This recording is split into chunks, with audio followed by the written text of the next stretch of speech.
27th March 24। আজকের দিনটা আমাদের কাছে একটু অন্যরকম, কারণ আজকে আমি শিলাদিত্য জ্যাজ লিও আমরা চলে যাচ্ছি। ঠিক আছে, এখন বলবো না, একটু পরে বলবো আমরা কোথায় যাচ্ছি। এখন আমরা ক্যাবে আছি, দুটো ক্যাব করে আমরা যাচ্ছি।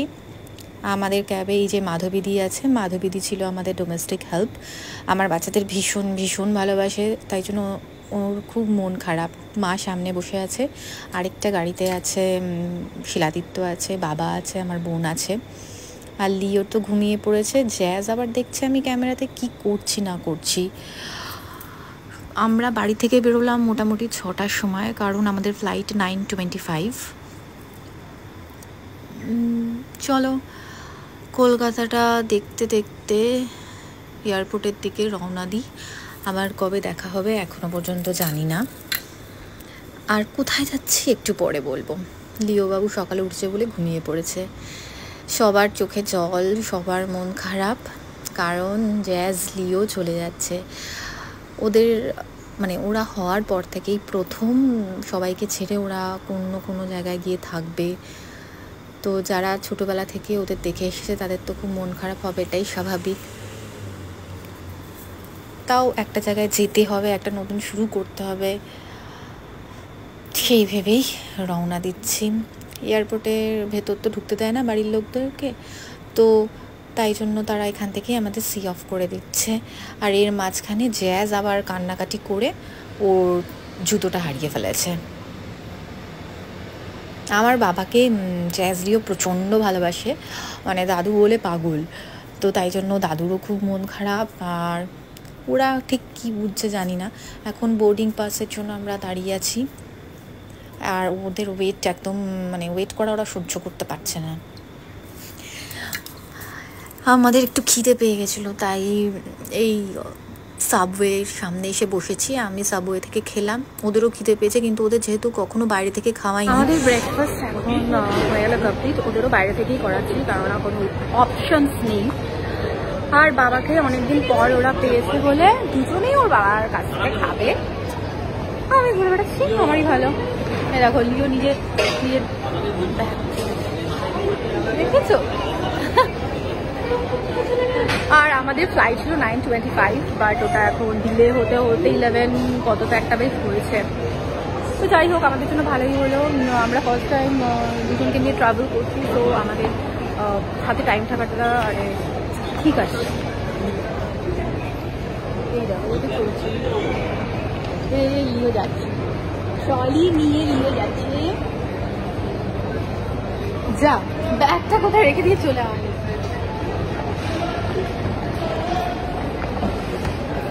কি খাচ্ছিস তুই?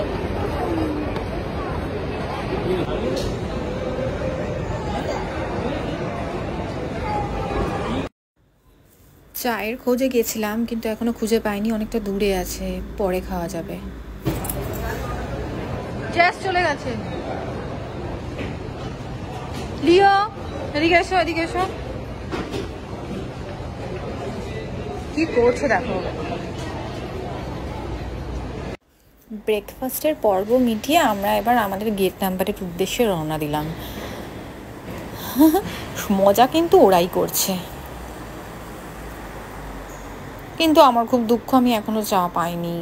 সামনে শুনলাম টি জাংশন আছে, তো বোর্ডিং হয়ে গেছে, ফ্লাইটটা একদমই ফাঁকা। আমি জ্যাজের সাথে বসেছি, আর শিলাদিত্য লিওর সাথে বসেছে।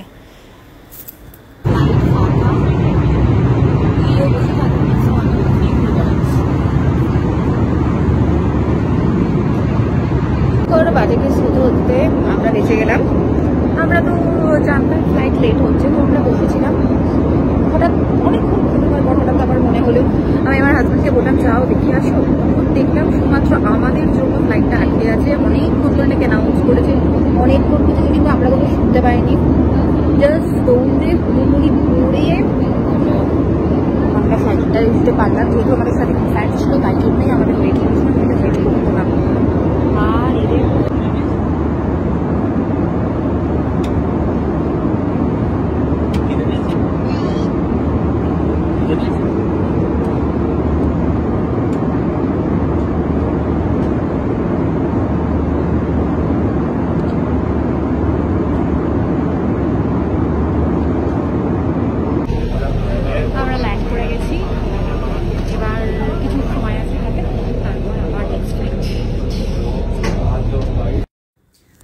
ব্যাঙ্গালোর এয়ারপোর্ট খুব সুন্দর।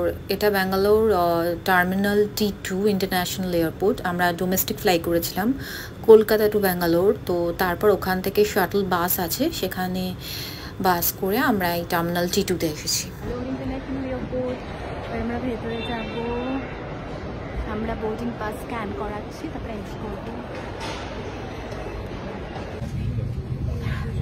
আমাদের ফ্লাইট ইন্ডিয়ান টাইমে 5:30-তে। আমাদের ফ্লাইট ইন্ডিয়ান টাইমে 5:30-তে ব্যাঙ্গালোর থেকে ছাড়া ছিল।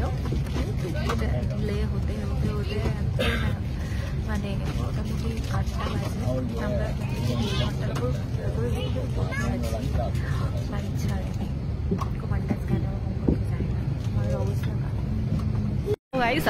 আমি পৌঁছে গেছি ফাইনালি সিডনিতে। এখন জাস্ট লাগেজ কালেক্ট করলাম, আর ফ্লাইটের মধ্যে কোনো রকম ভিডিও করতে পারিনি। একটা মানে দুটো বাচ্চার সঙ্গে থাকা, ওদের ম্যানেজ করা, নিজেদের ঠিক থাকা, এসব করতে করতে কোনো ভিডিও হয়নি। এই ব্যাগেজ কালেক্ট করার পর ভিডিও বানাচ্ছি।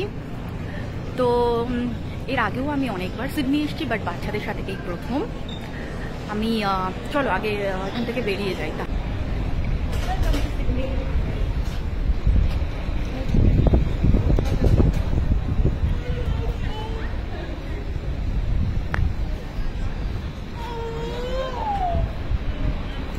এখন এই পর্যন্তই থাক, প্রচণ্ড টায়ার্ড, সামনে অনেক কাজ, আবার পরের ব্লগে দেখা হচ্ছে।